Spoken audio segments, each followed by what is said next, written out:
Hi friends, this is 5 Minutes Tech YouTube channel. Here is Samsung Galaxy A04 smartphone.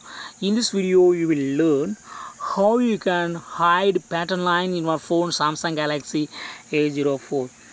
First, put your phone in lock and try to unlock with your phone with your pattern. While trying your pattern, there will be line tracking and pattern is visible to others standing nearby you.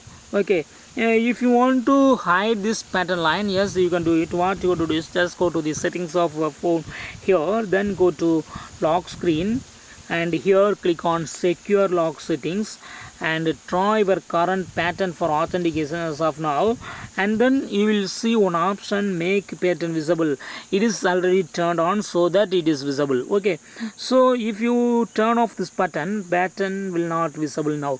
See here, now I lock my phone and I try to unlock my phone.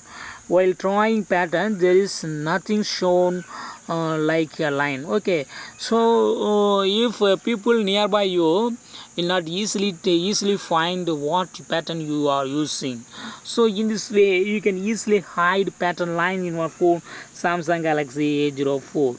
If you want to have the pattern line behind, you have to go to the same settings lock screen and then go to secure lock settings, and see here, while trying here itself also there is no pattern visible. If you turn on this button, then only the pattern will visible to public. See here. Yes, in this way you can hide or unhide pattern line in your phone Samsung Galaxy A04. That's all friends. Thanks for watching. Bye.